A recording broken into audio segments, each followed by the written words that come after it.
Hello, everyone. This is Tosha, and you are listening to the Supernova Tosha Show podcast, the show that discusses social issues and how it affects our community.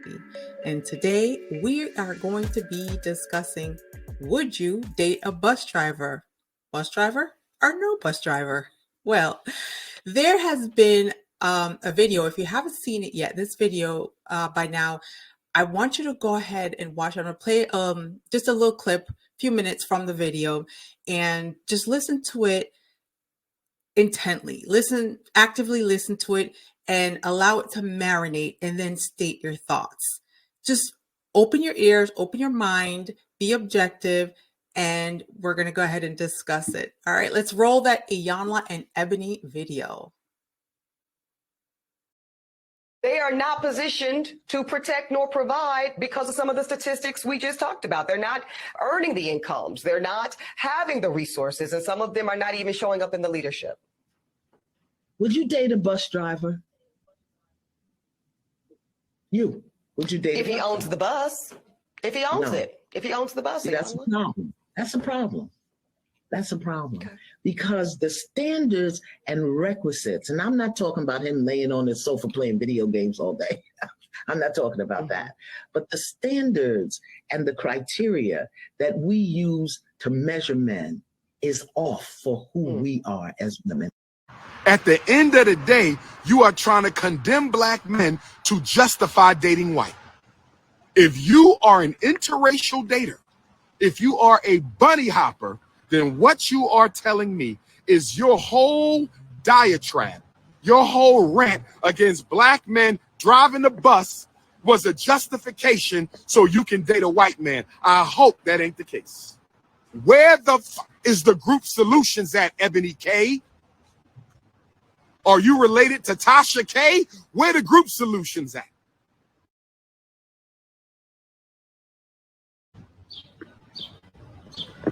I saw that sister on the Breakfast Club this morning. What's her name?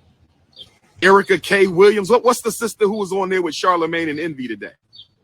Very well-spoken sister. What's her name? I seen her. What's the sister who was on the Breakfast Club today? Peace, African. I'll see you when I get in there. Let me finish this live. What's the sister's name who was on there today? What's the sister's name, brothers and sisters? Ebony. Ebony K. Williams. Well-spoken sister. She made some great points, but dear Ebony, that's not what you was talking, sweetheart. That's not what you was talking. You was on some talented bullshit, and you tried to take it back to the community this morning, sister. See, we can't talk out both sides of our mouth. We can't talk out both sides of our mouth, sister.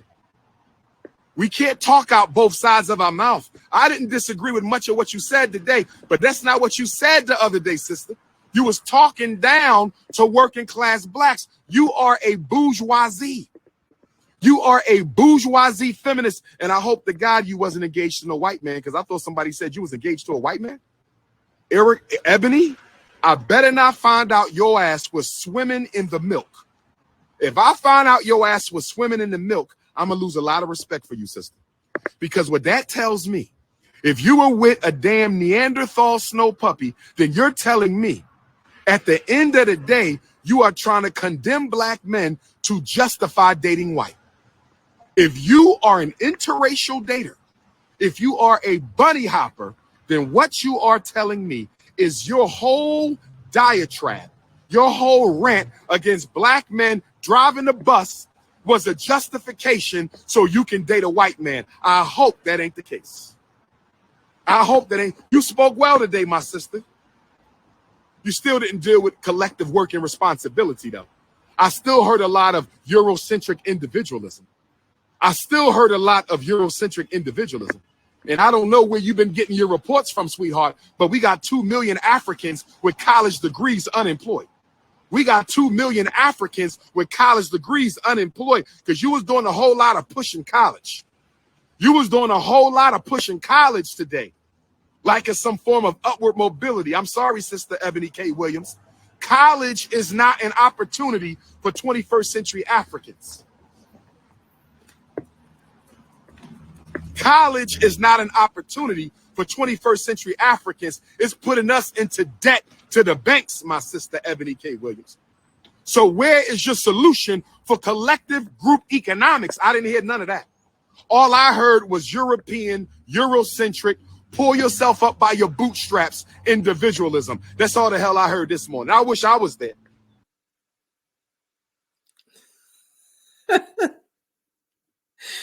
I don't know. Dr. Umar Johnson, he's,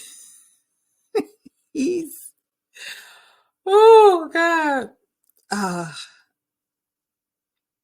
People are just finding, they just wake up in the morning and they're just like, what am I going to be mad at today? Right? So, the young lady, her name is Ebony K. Williams, and she's a lawyer. She's a broadcast personality, and she's an author. She was born September of 1983. So in about 4 months or so, she's going to be 40 years old. I was curious about her age because she looked rather young. So I just want to know about how old she is. To add to her credit, she completed a stint of Real Housewives of New York. So we'll just add acting chops to her credits. And so if we count it all up, she has about 4 income streams that we know of. And she's enlightened to the fact that if a salary is the only source of income, then you are one step away from poverty, and you can no longer depend on a single income. I can imagine her conversations, when she gets around her peers and people, her peers and associates, that her conversations are more about, financial security and how to attain it by investing in stocks and AI and real estate and crypto. A school bus driver in my state starts about $17 per an hour. And that's not even $40,000 annually. So I Googled what a public transportation bus driver makes, and it says that, first of all, the requirement is a high school diploma. They make anywhere from $16 an hour to $20 an hour. So again, we're looking not even $40,000 a year. Now, men complain that women are masculine, but if men are not positioned to protect or provide because they don't earn the incomes, they have no access to resources. They're not in leadership roles, and therefore, they're unable to protect and to provide. And because women are doing it for themselves, women are now deemed masculine, right? So that's the new name for women, boss women that are doing it and making it on their own and don't have to financially depend on anyone else. They're deemed that they're masculine. So for 2023, it seems like the New Year's resolution is soft life. I see that being thrown around all the time, soft life. So soft life describes a lifestyle of comfort, relaxation, stress-free, and higher vibration. With the mean salary of a bus driver what we just heard, and this is from Google, with the salary that we just heard from a bus driver, who is he providing and who is he protecting and who is he creating a soft life for? So in the beginning of the video, Ebony quoted Ayanla, that's her name, Ayanla. She said that she actually asked a question. She said that, she quoted Ayanla. Ayanla has said at one video or at sometime during a video that Iyanla had said that women are being trained to be men in skirts. And then Ebony agreed and said that it got her triggered. She was triggered by the statement because she has yet to be protected by her relationships, including her absentee father. So she has taken on a masculine persona because she refused to do without the necessities of life.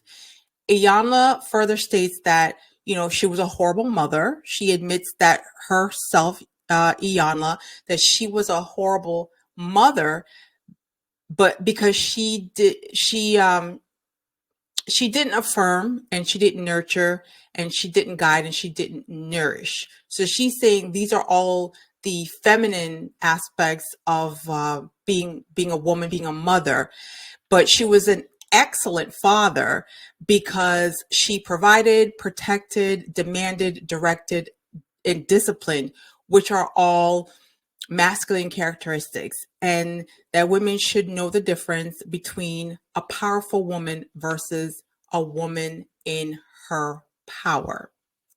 So the people are giving Ebony backlash, and for me, I think those people are just fragile and they're hypersensitive and they're combative folks who are energized by altercations and conflict. I don't see a purpose for anyone to give her backlash or to just get so angry.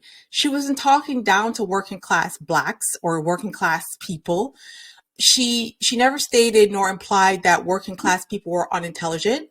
And she, she was referring to I think referring to her ex-fiance as a Neanderthal snow puppy, as Dr. Umar did, just because he's Caucasian.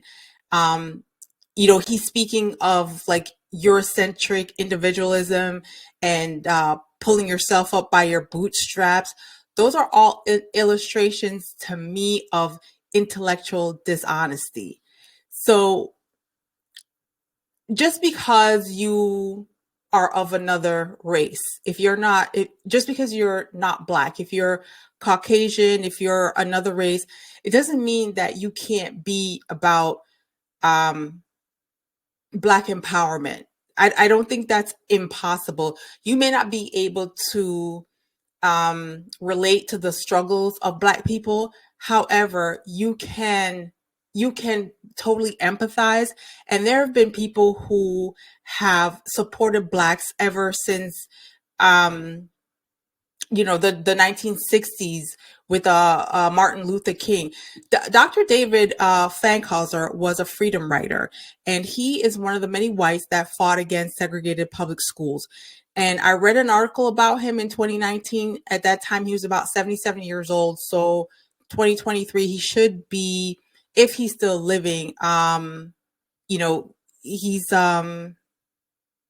yeah, that was like 4 years ago. Anyway, he should be still living. It doesn't say anything about him, not passing, but there are others, and he's just one example. And intellectual dishonesty is saying that, she's not for upliftment of blacks because she was engaged to a white man. If people could just like crack open a book and read articles, there are so many non-blacks that fought with us, alongside us, and died. If you read about Paul Guihard, Guihard, now he was a French reporter. He was killed in Oxford, Mississippi, during a protest over the admissions of James Meredith to the University of Mississippi. Also, there was Reverend Bruce Clunder. He was a civil rights activist who protested segregated schools by placing his body on the wall of a construction equipment, and then he was crushed to death when a bulldozer backed over him. There are plenty of European people who fought against racism, segregation, bigotry, Jim Crow. These are all systemic racism, and therefore the rhetoric of dating outside your race, that you can't be pro-black. You can definitely, you can date outside your race and still be pro-black, because you don't all of a sudden lose your black identity. To me, like, I don't know. I wasn't familiar with Ebony until this went viral. And I have to say that I wish I could like her response like 300,000 million times, because, she said the backlash, the best comeback for me. She said that backlash is my business and I stand 10 toes down. So she is not backing down. She welcomed all of it. And, being an attorney, that's by trade. She argues. So I love it. I love it for her. And I totally support everything she says. And, I just want to, I'm going to play another video. This one is of DJ Envy. And just listen to the things that he's saying to her. To me, he's really, really reaching in this video. But, you know, you listen to it and you be a judge. Let's go ahead and listen to DJ Envy and Ebony. Not to disrespect these people. I feel like you're changing the goalposts, right? What people were upset about was what you said, and everything that you said could absolutely positively be true. People were upset that they felt like that you were putting down the average person, quote unquote, average job, and the person that was working the average job, that their what they do is not as good as what you do. That's a projection, Envy. Envy, that's a projection. Because I'll let you speak. Go ahead. Talk, go ahead, please. Yeah. So when you start talking about all this, and I read the comments just like you did, because I wanted to prepare myself when you came up here to understand what people were mad about, and understand what people were upset about. So when you're talking about all this brother this, and the black man this, and the white supremacy this, and this, that, and the other, that's all to the side of how you felt about that quote unquote average job, right? And I'll be honest with you, right? And one of the comments that I said, and maybe I'm not sure, right? The guy was like, you talk about all this about lifting a brother up and lifting this up and white supremacy and what you do for our people. And then the first thing the brother said was, but your fiance was white. And I'm sitting there like, how do you talk about how much you're uplifting and how much you're going for black people, but that's not necessarily what you're even looking for? Well, first of all, Paging Dr. Umar, damn. Well, let's address it. And let's not skip a beat. So I would love to know how you, Envy, know what I'm looking for, because we never had the conversation. I don't know. I'm telling you what people are saying on comments, what I've read, and I'm talking for them. I'm not a bus driver.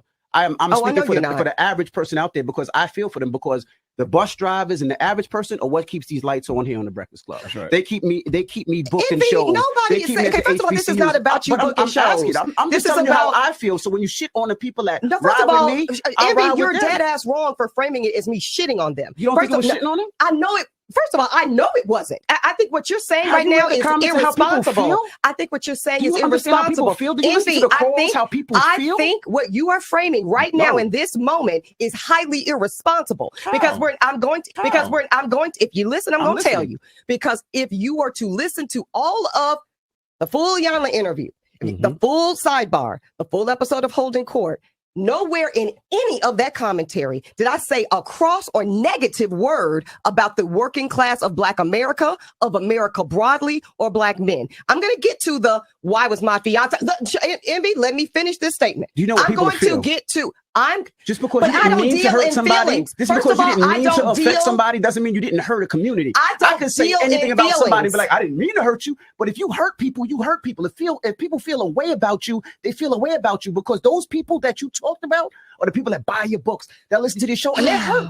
Ebony, what about words like average, mediocrity, typical, and the bigotry of low expectations? I think those are the words that hurt the working class. You can sit here and say, no, I didn't hurt nobody. You hurt people out there that buy your books and follow you and support you. You asked me to be quiet. Y'all, please. Y'all asked me to be quiet. I listened to your full statement. I understand you have a feeling about it. 22 minutes, and I just spoke for 60 seconds. She is here to talk to him. I know, but I'm just saying, I just spoke for 60 seconds. We got ours off already. Let Ebony talk. I'm just returning what she said. But don't act like I didn't let her speak. She spoke for 22 minutes. Go ahead, Ebony. Let her talk. Don't do that. Let her go. Go ahead.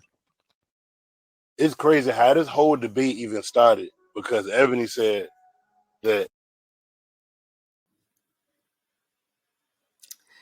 Okay, so Ebony, if I know she spoke and she scolded him for 22 minutes. If you ever get the opportunity, go ahead and listen to that entire interview with Envy and Ebony. She held her own, and I'm super proud of her. Again, I never heard of her until before this, but I'm liking so far, you know, what I'm hearing from her and what she's about, what she stands for. Now, to me, DJ Envy frames Ebony's commentary as putting down the working class people, and he becomes impassioned over words such as mediocre, average, regular, typical, and I still have no idea of why him or other people were so butthurt about this, or so triggered with words like average. And listen, there are people in this world who are happy and content with being regular. She is saying that she doesn't date regular. that's not belittling that demographic. There's a demographic of people who are regular. All they want to do is they want to go ahead and work a 9-to-5 job. They want to take their every 6 months, go on their cruises, or go on their vacation, put away a little something in their 401k, save for retirement, and live an average life. I know people who say that. I know people who are like, I have no interest in business ownership. I have no business in entrepreneurship. I don't want to be responsible for overhead and people and their attitudes. I just want to be a worker, and I just want to be an average, regular person. That is not a put down. She's just saying that it's not where she wants to be. And for me, people need to be quick to listen and slow to speak and slow to anger. The good book reads that patient people have great understanding, but people with quick tempers show their foolishness. And when I listened keenly to the video, Ebony asked Iyanla, how do women need to position ourselves so that we can be in our divinity, have our crowns right, create and not build, when some of us feel that the men available to us across the color spectrum, she says, right? And across the age spectrum are not earning ... Well, Iyanla then poses the question, would you date a bus driver? So neither one of these ladies mentioned race. So we're going to abandon the notion that this is an excuse for her to date white men, because she said across the color spectrum. Now let's dive into the deep blue. When Dr. Johnson says that there are 2 million Africans that are unemployed and are the 2 million Africans unemployed, and these are Africans with higher degrees, right? So college does not mean upward mobility. It creates debt. Ebony is saying that she would not date a bus driver, but she would date a bus driver that owns the bus. So right there, what she's doing, she's given an illustration of Black economic power, ascension of the Black man, and access to capital, because business owners, right, they're capitalists, and they employ workers, which are laborers, such as, say, a bus mechanic or another driver. So now we're talking capital gains, which leads to money, and it leads to access of resources, right? So she's advocating the liberation of Black folks so that we do not continue to be corporate slaves, living paycheck to paycheck and living in debt. Ebony, during her interview, didn't say anything derogative about working class men not being good fathers or not being good partners. During COVID, we needed and we appreciated essential workers. What she's saying is that, it's all well and good, but she's not dating one. And I don't understand why she's getting backlash for her preference. Yes, we needed essential workers. Yes, we needed those truck drivers.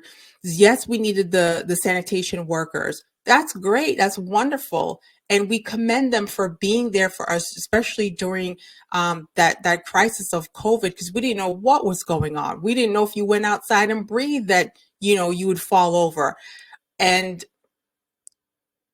we definitely appreciate them, and they, if they got that extra essential worker pay, they deserve it. And we need those people. They keep the lights on, they keep the water running and things of that nature. Yes, it's appreciated, but those are average jobs. And saying that you have an average job and that it's regular, it's not a put down. And I feel like these people are just reaching and just trying to find something to be mad about. Now, Ebony, to me, she understands her assignment. She knows that she was created for more than mediocrity. And I heard this story from a preacher, so, I can't take credit for it, but there was an experiment done with 4 monkeys, right? They placed these monkeys in a room with a pole in the middle, and at the top of the pole were a bunch of bananas. The first monkey went up the pole and a bucket of water splashed on him. So he ran down the pole and he didn't touch the bananas. He didn't want anything to do with the bananas because he didn't want the cold water on him. And another monkey went up the pole. The same thing happened. He ran down the pole. He didn't touch the bananas. He wanted nothing to do with those bananas. The third monkey ran up the pole. Same thing happened. The fourth monkey, he did the same thing. Went up the pole, bucket of cold water splashed him, and he didn't touch the bananas. He wanted nothing to do with it. So days went by, and these monkeys, they wouldn't try to get the bananas. They just sat there. Now, what happened is these scientists, they replaced one of the monkeys, one of the original monkeys that was there, replaced the monkey with a new monkey.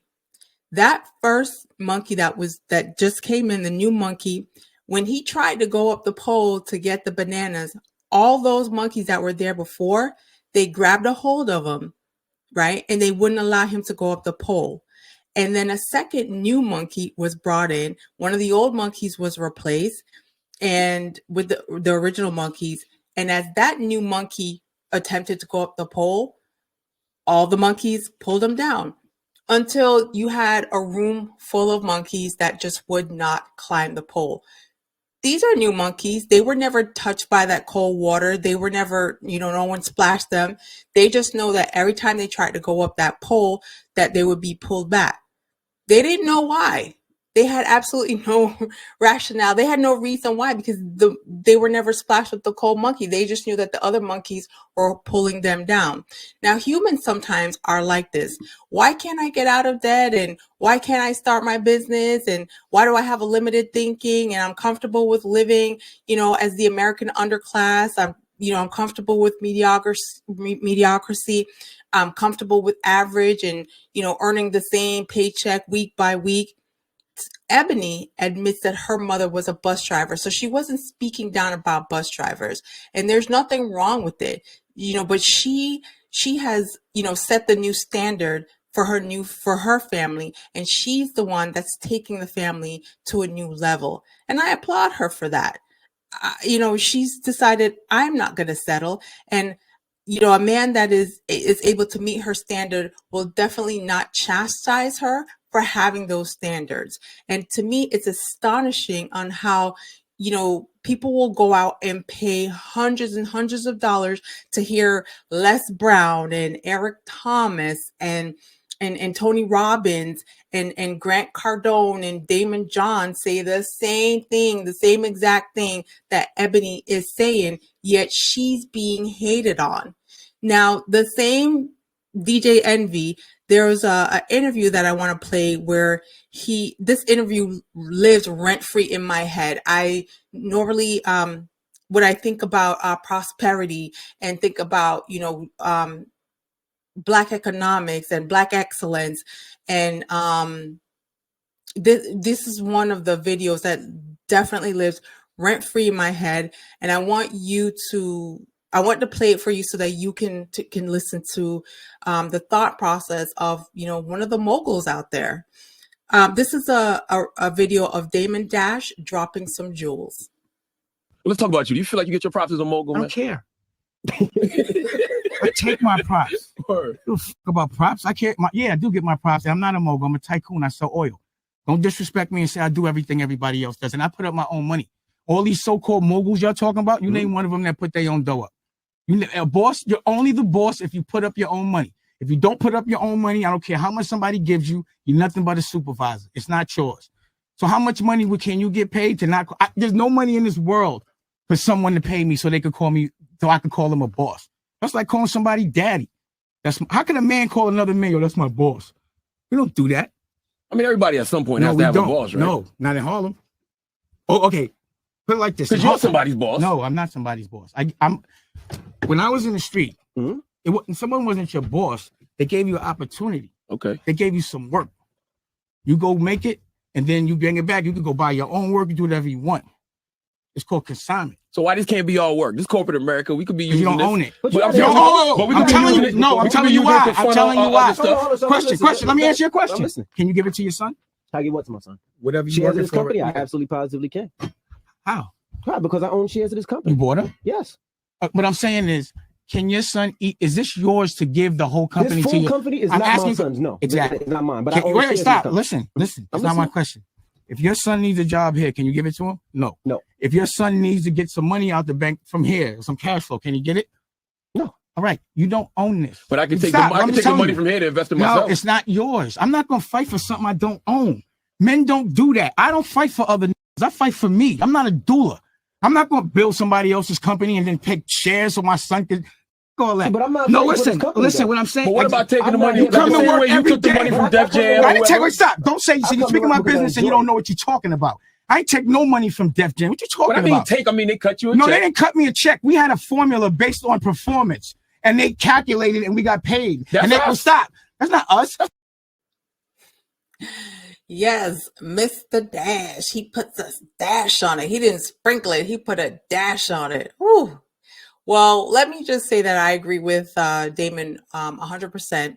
And Ebony has definitely understood the assignment. She sits in a room, where the Damon Dashes of the world sit. And ladies, when a man asks you what's your favorite position, you're gonna tell him CFO, CEO, mogul, tycoon, boss. And when they ask to send an intimate picture, send them a picture of your JD, your MD, your PhD, all your degrees. Don't allow these petty people, these petty whites and petty labels who wake up daily saying, who should I be mad at today? Don't let them intimidate you. Don't let them call you the bourgeoisie, whatever. That's their box. That's their labels. Has nothing to do with you. What they think of you is not any of your business. As a community, we lag. And if you're happy and content with pouring 30 years into someone else's company and getting a 40-cent raise, this is not a put down. Embrace it, but don't get in your feelings when other people desire to have more, and when people tell you to desire to have more, or if their preference is not to be around you or not to date you. It's not something that you should give them backlash or make them feel guilty about. Right now, we're in a banking crisis. If you don't know what's going on, banks are failing, and many blue collar jobs are going to be taken out by AI. So let me just explain that inflation happens every 5 years, and keep in mind that how much money you earn is not as essential as how much money that you can keep. Financial literacy is the key to understanding how money works. So, you make the decision, and you got to live your best life. We're here for a good time, not a long time. So it depends on how you live your life and how you decide that you're going to, that little short time that we have here, how you're going to live your life. If you want to be average, if you want to be mediocre, or if you want to be excellent, exceptional, if you want to be the bus driver, or if you want to own the bus company. So ladies, keep having your champagne wishes and your caviar dreams. I want to thank everyone for tuning in, allowing me into your space, into your home, into your tablet, into your phone. I want to thank you for your continued support. Until next time, peace be still.